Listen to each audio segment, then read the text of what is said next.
All right, everybody, thanks for tuning in once again. This episode, we're sticking with our 1987 theme. And I thought about this after we recorded the last episode that we talked about, which was another 1987 movie, and I made a big deal about it during that episode.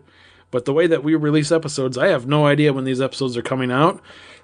So I might be making this big deal about 1987, and then these episodes might be 3 months apart. I have no idea, so people are probably like, what the hell is he talking about? 1987. But anyway, this episode we're talking about another 1987 movie, and this is another movie that I don't think, I shouldn't say I don't think, I know that two of us never saw together, at least when we were kids, because this was a movie that I had never saw until preparing for this show. But this episode we're talking about 1987's The Gate. This is one of those films, and I think I start almost every episode saying this, like if it's true for the film, but this is one where I specifically remember the cover art for the the VHS box back in the day, seeing this on the in the mom and pop stores. And no, I did not ever see this, but I do think, I think my folks may have rented it. I could be wrong on that though, but because it was one of those, like I remember when I would go to the video store and I'd be looking at the horror section and, everything was rated R. So anything that was like PG-13, I think was like up for grabs, and I could kind of go for that. And I almost think like we may have rented it, or we were going to, or something happened, but again, I don't remember ever watching it. And what's weird about that being a PG-13 movie was, I don't know that it was something that I was ever aware of when I was a kid, but at the same time, I think this one kind of falls in the line of one of the other 1987 movies we were talking about a while ago, Slaughterhouse. Is that this is one of those movies that came out after I had already become a regular visitor to the video store, but I wasn't aware of this movie coming out. It was just one of those VHS boxes that just appeared, just like showed up, just like Slaughterhouse. I wasn't like anticipating it being there. It's just like, yeah, oh, hey, that looks kind of cool. That thing with the holes on the cover there. But it never grabbed my attention enough to ever even like pick up the box, I don't think.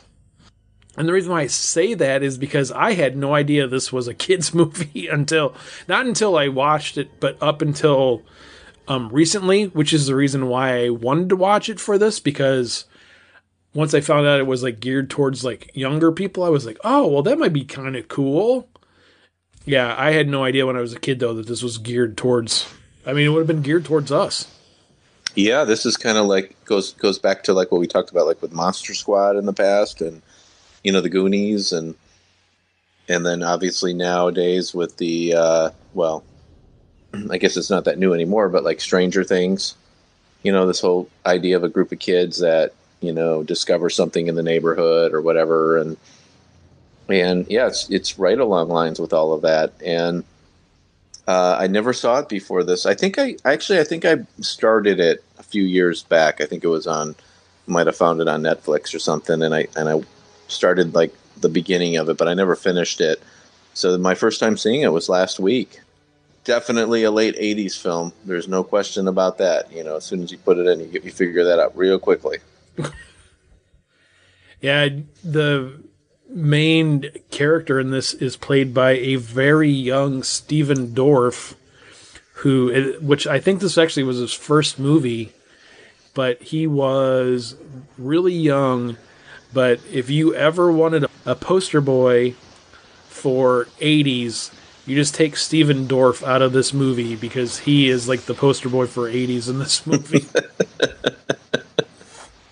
Yeah, he really is, isn't he? But I wonder, though, if that PG-13 rating, I wonder if that maybe actually hurt this movie financially a little bit. Because watching this movie, to me, it felt like this movie was kind of geared toward. I mean, I know I can see why it was rated PG-13, but I don't think it was geared towards like that audience that usually PG-13 movies are geared towards. This movie, I think, would have done better had it been a PG movie, and then they could have gone for even more of like the family friendly, movie ish kind of stuff, kind of like a Goonies and stuff. Because this one, I mean, yeah, I was not aware of this one at all when I was a kid. Watching a movie when you're 44 for the first time, that movie is meant for like 12-year-olds, it doesn't really have the same effect on you. You're not like, oh, that's cool, because you're not 12. True. But I think if this movie would have been PG, I mean, I don't know how it did at the box office. I can't imagine it was a huge box office phenomenon. Otherwise, I would have heard about it before it came out on video. I don't know that it needed to be a PG-13 because I kept thinking while I was watching this, like if this movie was made today, like a modern telling of the story, but like with the pretty much almost the same exact tone of this movie, I mean, that would be like something on Nickelodeon or, something on Disney or something like, oh, Saturday afternoon movie, for the kids or something. Because, I mean, that's what it felt like to me. I can see that. Yeah, it definitely had that very kid-like feel to it. I think there's kind of, and I'm not sure about this. I didn't do enough research going into this, but I think there's at least a small cult following who like this film. There's some people that talk about it and bring it up on forums and, social media and things like that. And I kind of knew that going into it because I think I remember people say, oh, you got to see The Gate, basically after you've seen everything else, go find The Gate. There's a group of people that like that film. So I was kind of hoping for that sort of find that kind of that movie that you'd sort of forgot about or didn't think about back in the day. Kind of like, even like Monster Squad, that was one where, that wasn't a hit back in the day. I think it was a pretty big, flop. But, now, you pick there's a huge cult following for that. So I was kind of hoping for something like that with this one. But to me, this is not in the same caliber. No, not at all. It's weird, too, with it. Because when I was watching this, I kept thinking like, oh, man, this just seems really familiar. And then it would kind of go away and I'd be like, oh man, this seems really familiar. And then I don't even remember what scene it was, but there was like one scene where I was like, the kids were doing something and I was like, oh, you know what this reminds me of? This reminds me of A Never-Ending Story. You think so? But it was just like that one scene. And then there was like something later that I was like, oh, this kind of reminds me of Poltergeist. And then I started like paying attention to that. And then I was like, oh, this movie is ripping off like every other movie in Hollywood because like every scene is like, oh, this reminds me of the Goonies. Oh, they did something very similar to this in that movie. I'm like, it was just like, it had like those like kind of feels. Yeah, I can see that. And I don't even know if I want to bring this up or not, but I think we have to, because if people are listening to this and they've never seen this before, they would appreciate this. I mean, I know it's a big thing in movies nowadays. Anytime there's a dog that shows up, you pretty much guaranteed it's going to get killed. But what the hell was the deal with the dead dog in this movie, dude? Oh my gosh, that was so weird. That was so bizarre. I mean, that whole dog scene, where the kid's taking it to, he's going to take it to the wherever they dispose of dog bodies, and then it's closed, and then he's walking around and carrying it everywhere he went. And I was like, what is going on here? Yeah, that was really bizarre. It's so weird. I mean, it was so stuff bizarre. like that, and that's where I get it was stuff like that had that had to be the reason why it got a PG-13 rating. And the the thing that I kept thinking of with some of that was that one Wes Craven movie that we did a long time ago, that Deadly Friend movie. Oh yeah, yeah. You know, the one where that he made after A Nightmare on Elm Street, and then the studios came back and said, "Whoa, whoa, whoa, whoa! We didn't want a science fiction movie. We wanted a horror movie, dude." And then so they go back and they add a bunch of gore Yeah. to it, and that's what I almost kind of feel like with this one, with some of the stuff where like it was after the fact where they're like, "Oh, we got to jack this up a little bit here. Let's do something with, oh, let's kill the dog. Oh, that's a good idea." And then let's keep him on screen for like half the movie. Yeah, that was Brilliant. so Let's weird. do that. So weird. Yeah, such a strange scene. And then then another thing, this film, I was trying to like kind of put it together with, back when Gremlins came out, there was nothing but all these like, anytime there's like a big hit, there's always like a billion copycat films. There after Gremlins came the Ghoulies, and then came Spookies, and what was the one with Munchies? I mean, there's just like endless films about like little critters, like critters even. Okay, so it's like this was like, was this like kind of at the tail end of the little creature gone crazy amok on the on people type of thing? Because it was like, they find this like gate or this dimension into hell in their backyard, and all these little stop motion creatures were living in there, and it was like, oh, this is kind of like this is a Goonies movie, or not Goonies, I'm sorry, this is like a Ghoulies or a Gremlins or whatever.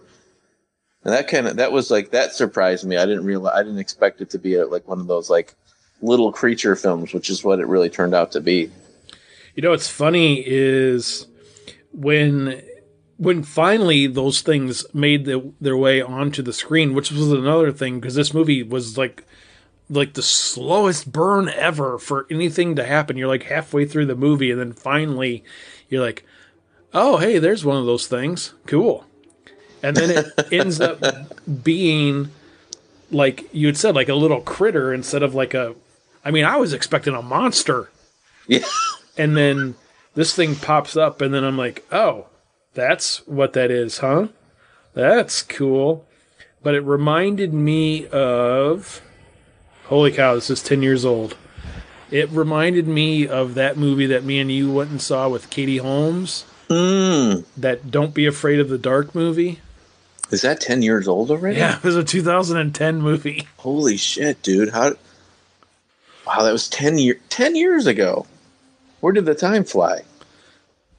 But yeah, that's those things reminded me of that movie, because I remember when me and you went and saw that movie, and those things came out, and I was like, "This is the creature movie that me and you went and seen. Those things." Yeah, too funny. There was something about it. I don't know if we had watched this when we were kids, if it would have been different. If I had been like, "Yeah, this is cool," but it just didn't. Yeah, it just did not resonate with me at all. Even after the stuff started happening, I was kind of like, It was kind of hard to watch for me. It didn't really ever like just grab my interest, really. It was very easy to get distracted while watching it. I'll say that. I would totally agree with that. I felt the same way. It definitely was not one that like, grabbed my interest, or like I wanted to, oh, I can't wait to see what happens. It actually seemed like the plot was so, like the way it was written, it didn't have a good flow to it. It just seemed like, hey, let's throw in, there's this gate, or there's this hole in the backyard, and oh, let's toss this teenage party, and everybody's getting together, and they're gonna do a seance during the party, and then it's somehow the spirits from the ground are going to come up and influence that. Oh, there's this one kid, his mom committed suicide. Let's have her pop up, and make a scene. And then, just all these weird random things. And then at the very end, obviously, it's like it all culminates with this big giant monster coming out of the ground and whatever. And you've seen it before kind of thing. And the whole ending, like, you knew that eventually he's going to shoot a rocket into something. I mean, like how many rockets are you seeing in this film? So you knew that was going to eventually happen. And then when that happened, I actually kind of laughed out loud when that happened.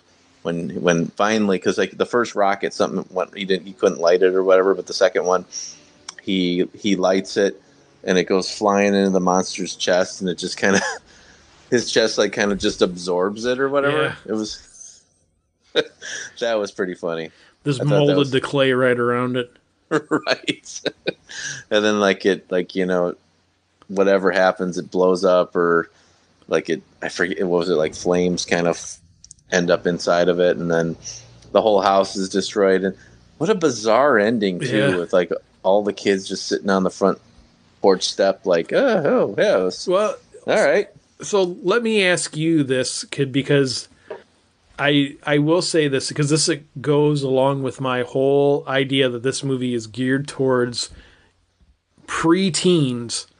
I remember being in, not so much in 6th grade, but I remember being in 7th grade, and the school that I went to in 7th grade, that science teacher, which would have been the 6th grade science teacher too at that school, was huge into rockets. And I remember like being in 7th and 8th grade and being a kid and like, oh, these are awesome, and like getting into rockets and stuff, which would have been like around that, like, that younger time. Well, not quite, but I mean, still like, 12, 13, 14 years old, around that age range.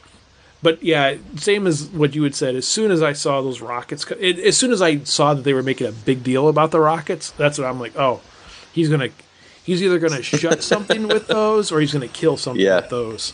Oh yeah, So, and then of course, it ends up being the whole typical, the dad wants him to be really extra careful when he's doing it, and then you find out that dad's got a stash of his own.